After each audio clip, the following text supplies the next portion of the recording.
And welcome back to the garden. Brought to you, of course, Beyond Gardens Live by the Water Corporation. We thank them for their support and we thank you for your calls. It's been a busy evening so far, but in case you haven't got the number down, just in case. No, that's right. It's 6468 5994. You can call us. And speaking of calls, we actually have a caller. They must have called up during the ad break. Indeed. Hello, welcome to the garden. How can we help you? Yeah, g'day, it's Anthony here. G'day, Anthony. Anthony? Yeah, it's Anthony. I've got a couple of palm trees out in the front garden here. I've transplanted them from Beckenham to Merriwa.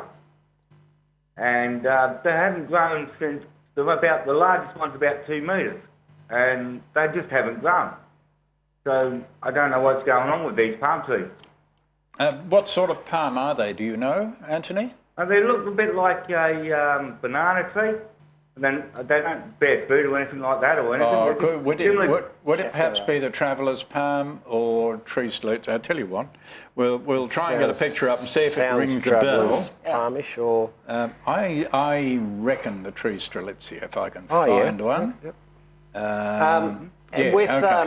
One thing that would probably be slowing it down would be the soils up Merriwa way. There's a fair bit of limestone up around that way. That would certainly slow them down. This is Anthony. This is what a tree Strelitzia looks like, or a clump of them. Does that ring a bell?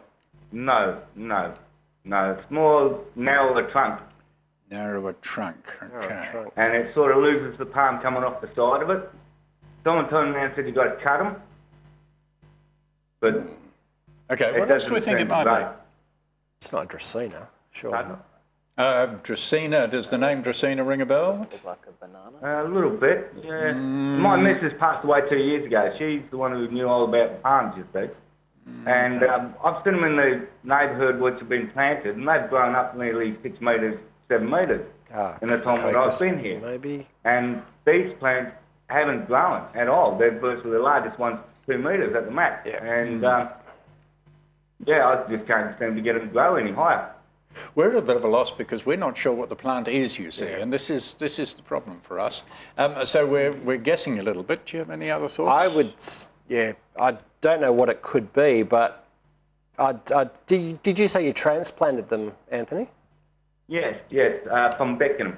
Yeah, I mean that would certainly knock them around. And then again, if they've hit any sort of limestone in that Merriwa area, I really don't think they're going to be growing much more. I do know of a lot of palms around Perth that have literally just stopped when they've getting hit a bit limestone. desperate now.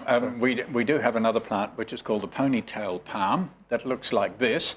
Does that ring any bells?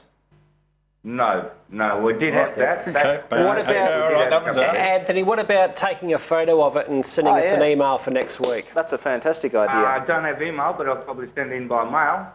Ooh, that could work. Old-fashioned. Look, I'm sure your next-door neighbour has email. Yeah. It's much faster in email. But it'd be nice to get some mail.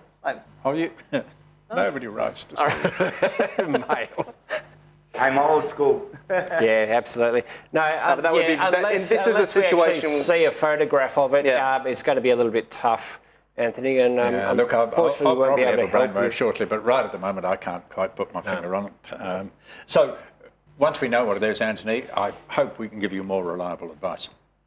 Not a problem. Thank you very much for your help. Thanks for your call. Well, can't win them all, can we? Can't win them all. Okay. Where are we? Do you want to go back to my little trip? That was a long time ago. Yes, let's go back to John's trip. Okay. Slides. Part 2, yes. All right, Kalgoorlie, which is where we are now. Great audience at Kalgoorlie, can I say. We've got the picture of... I thought I had the picture of Kalgoorlie up there. Maybe I didn't. Hang on, let me try it now. Oh, it's up there now. Okay, all right. Kalgoorlie, everybody knows the pub, I think, in Kalgoorlie, the Exchange. We had, I think, over 100 people at the Kalgoorlie workshop. Kalgoorlie's always really a great night. It was rocking, it really was. From there, we headed a little bit further north to Menzies, and isn't that a beautiful old town hall they've done up? It's a stunning building. Menzies. I love the way they've restored some of these old buildings. It's now council chambers and everything, but actually, we did the workshop in one of the old pubs. Which is the CRC, where we have a strong association with the CRC, and again, a great crowd of people who really looked after us well. And interestingly, that Menzies recognises its limits. It's in the goldfields, it's short of water, water's expensive, it's hot, it's dry, and so they're growing a lot of plants that really suit themselves to the area, and this was just a little snapshot of one of the eremophilas in the town's council public planting. It's really, really great that they do it. And from there, oh, this was interesting too. Oh, do you want to translate eremophila into English for us? Oh, I'm sure you can do that. Oh, go on, John, you're the eremophila. Eremophilia? Eremophilia. No, it's eremophila, seriously. Eremos, desert, filler, loving. Says it all, doesn't it, really? It loves it. It loves it Loves in the desert. Yeah. This is a peach tree. And it's probably a bit hard to tell. Maybe I shouldn't have used this photograph. But actually, if you look at it very closely, you can see that half the branches have got leaves on and the other half hasn't. And if you trace the half that haven't got the leaves on, they have a common ancestor, which is the rootstock getting away. Oh, yeah. I put this in quite simply because your peach may be doing this sort of behaviour right now. If you've got part of any of the grafted fruit trees that's behaving just a little bit differently from the rest of the plant, have a very close look to see where the growth is coming from, because this is the easiest time of year to pick the rootstock if it gets away. And be ruthless if you do. From there to a wheelbarrow, I just couldn't resist.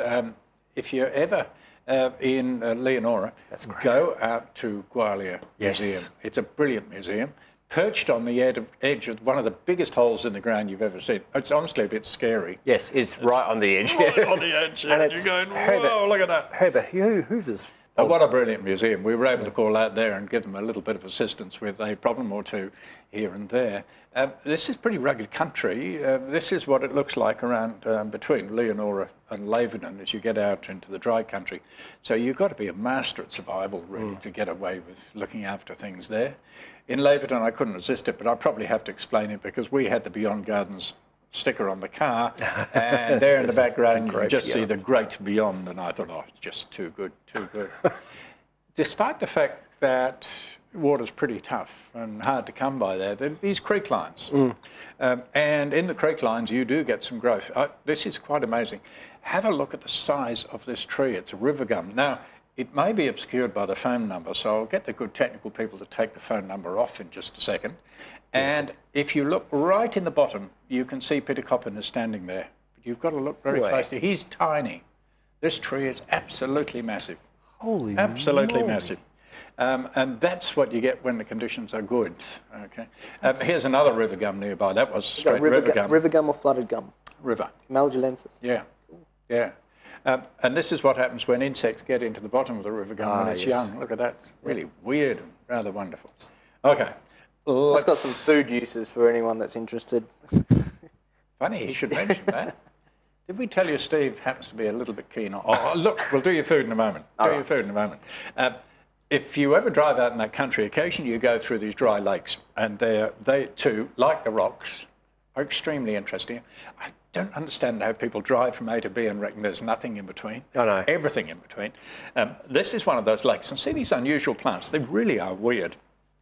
There aren't many WA plants like this. It's known as Dunna Dunna, and I don't know where it got that name. I'll have to find out. When you look at it closely, the leaves of this plant are just tightly jammed together, right?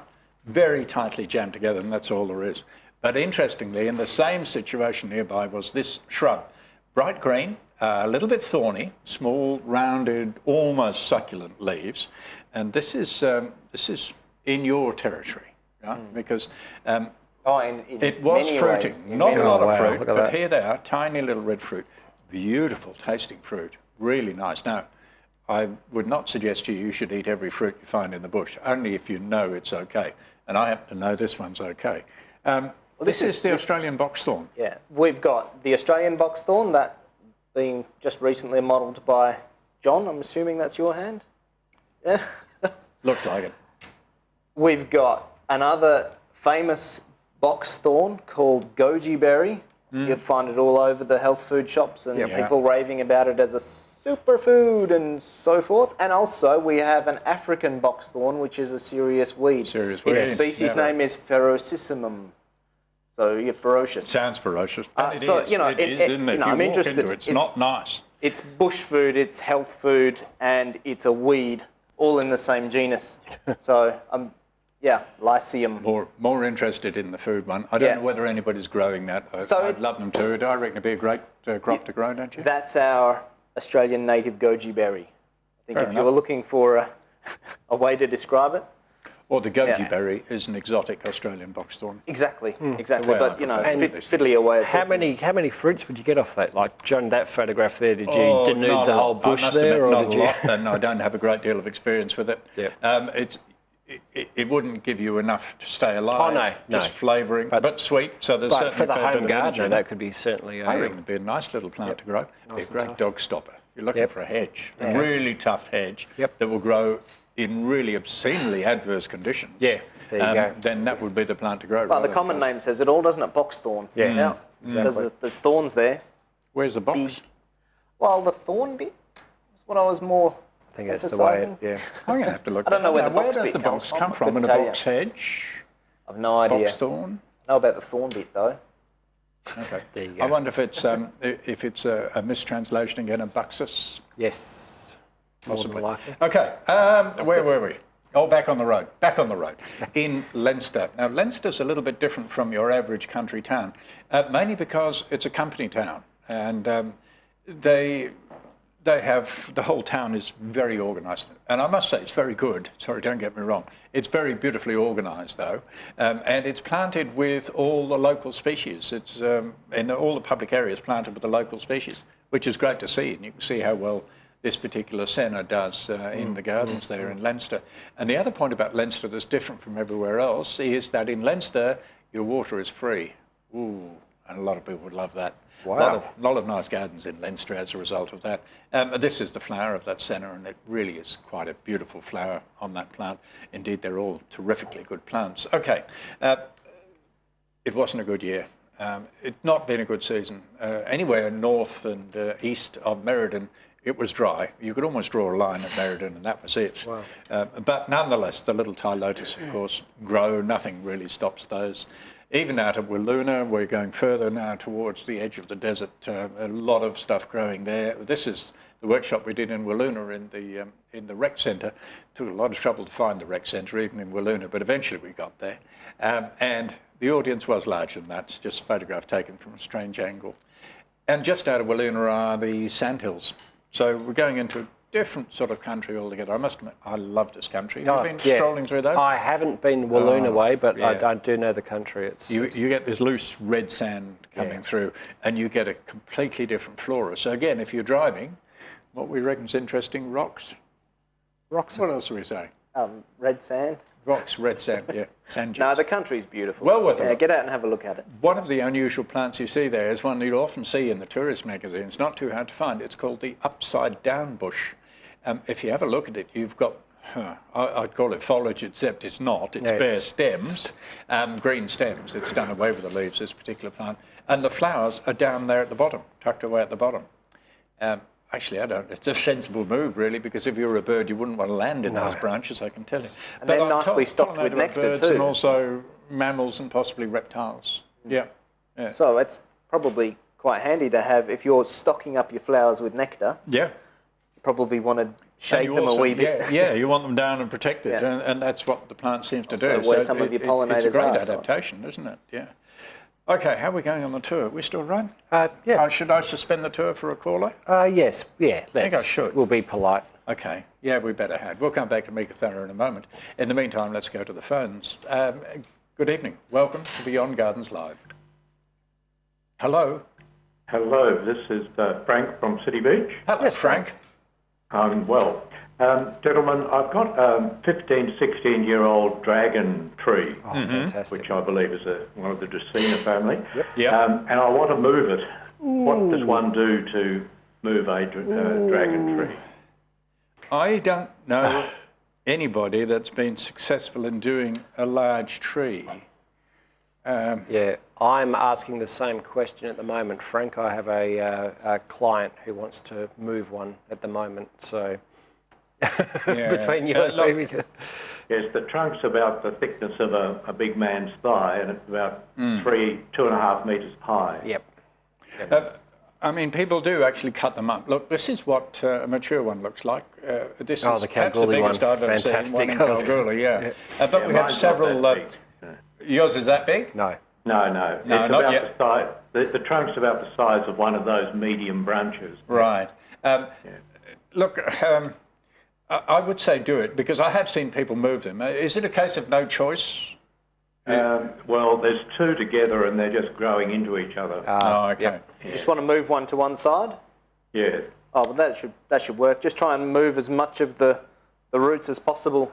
It's not like you're lugging it onto a truck and moving it to the other side of the city. It's just I'll dig it trench and drag it.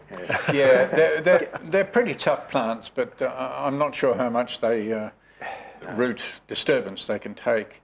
Again, perhaps one of our callers can tell us if they've moved a big one. Little ones I've seen moved. I've seen them cut up and struck from the cuttings. Yeah. That's not unusual.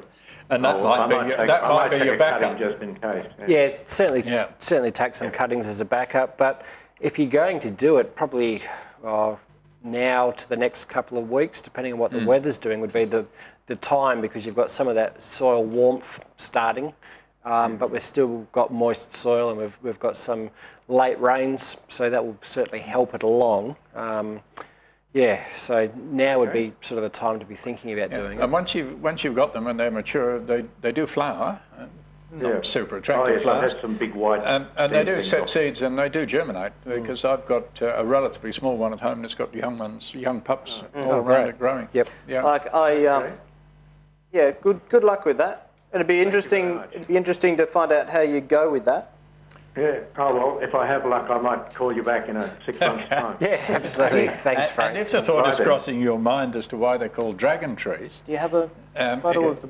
I don't have a photo of the sap. If I had a photo of the sap, you'd see it's red. It's reputed to be dragon's blood. Ooh. That's where the name comes from. Yeah. There you go. Not unlike a macadamia, by the way.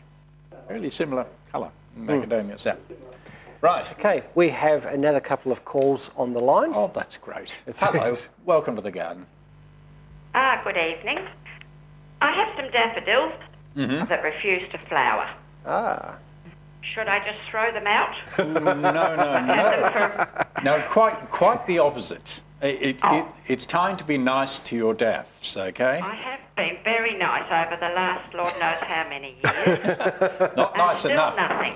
Not nice enough, apparently. Wow.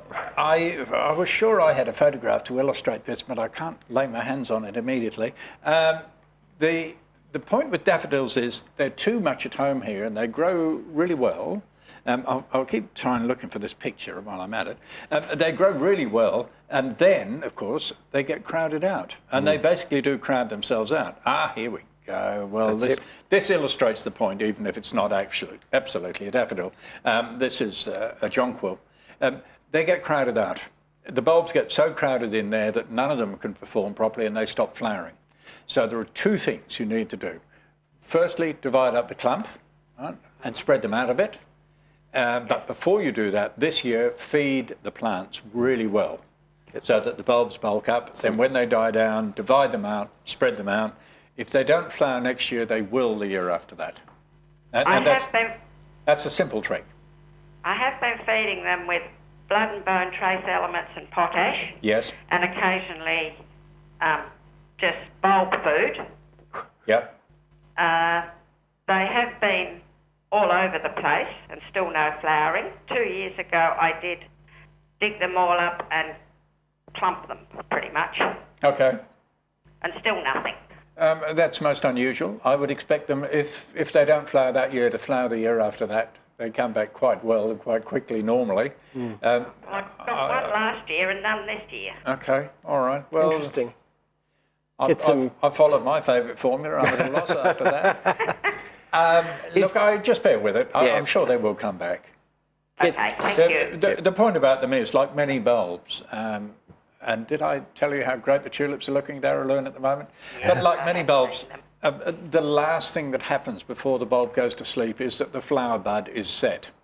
So after flowering, that's the most important time to be feeding your bulbs, because what they're doing is bulking up that bulb underground for next year. If you feed them well, they will, again, put that last effort into forming the flower bud, then next year, thump, up it comes. Yep. Feed them with what in particular? General purpose is fine. Yep. Yep. Fine. Yep. Yeah, I'll give it a go. I don't believe in special brews in fertilisers. If anybody asks me what fertiliser to use for almost any plant, I will tell you general purpose with trace elements. Yep. Great. Did you mention that jonquils can be quite naughty? Oh. Look, jonquils are very closely related to daffodils. Yes. You can tell by looking at them, they just look like little daffodils. They are not prone to staying in the garden. There's a lot that jump out and do harm over the other side of the fence. Yep. And look, maybe those of you with jonquils listening, just consider perhaps destroying them. Spoken like a true Well, I've got a bushlander. picture of mass jonquils at Araluen up there.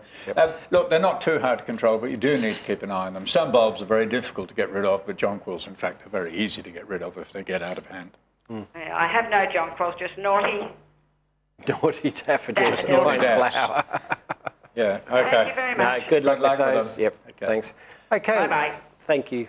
And to another caller on the line. We have one more caller for the night. Oh, look, that's true. Oh, is that all we can squeeze in? Is that the time? Wow, that's the time already. Hello, welcome to the garden. Hello, Sandy here. Hello, Sandy. I'm new to gardening and I have a vegetable garden. And I've just picked some carrots today and they're all really gnarly, but they taste really sweet.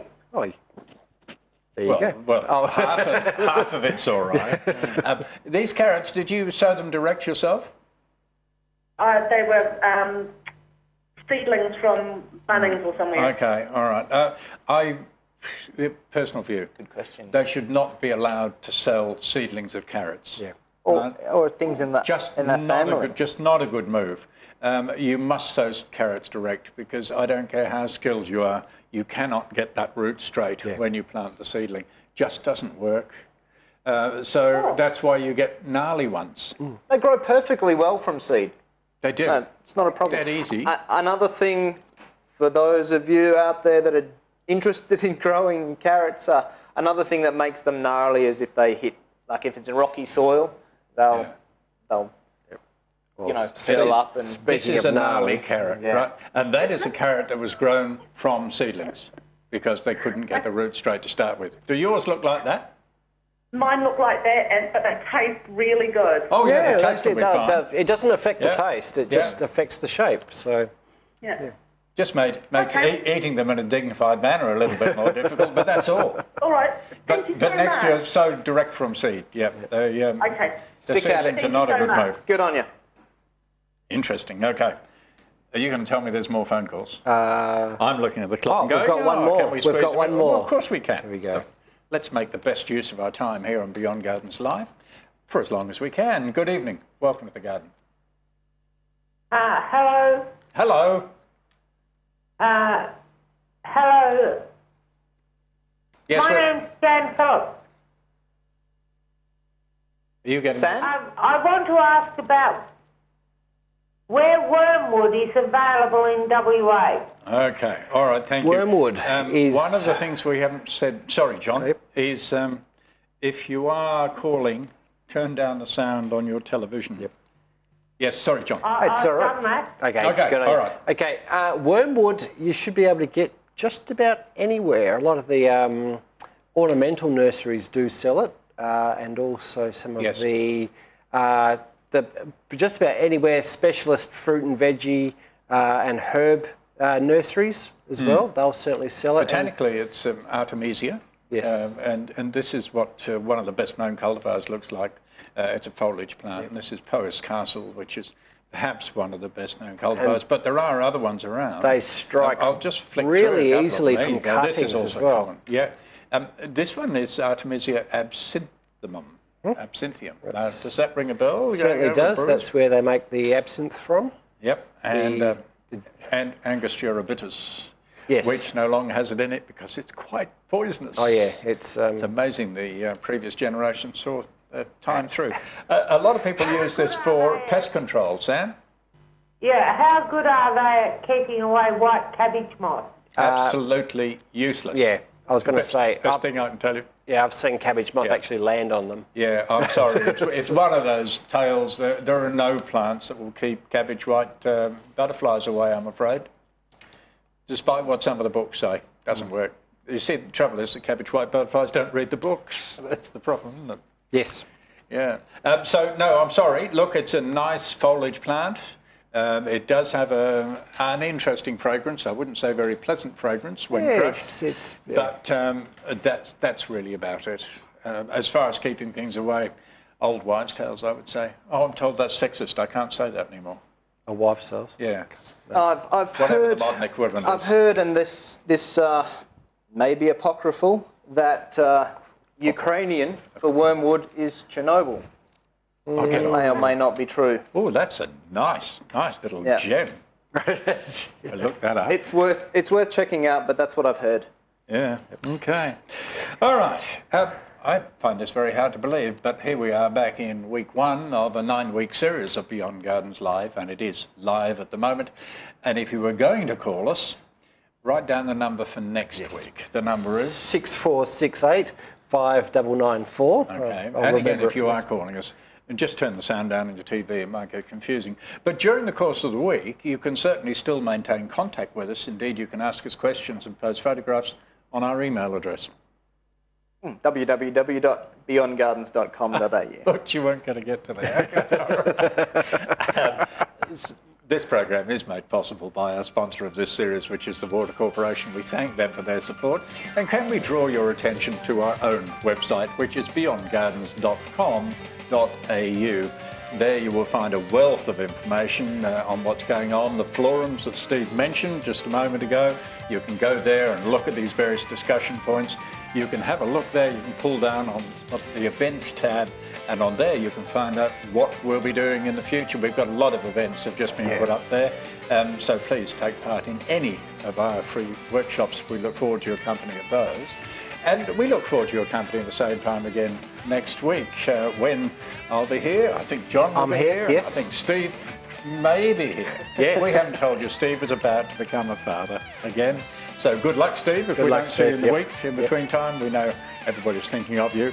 And of course, the hardworking Sarah, who's actually doing all the work. Can we thank you for watching? Can we thank our technical crew for looking after us so well? And hope that we can see you again same time next week. Till then, cheerio.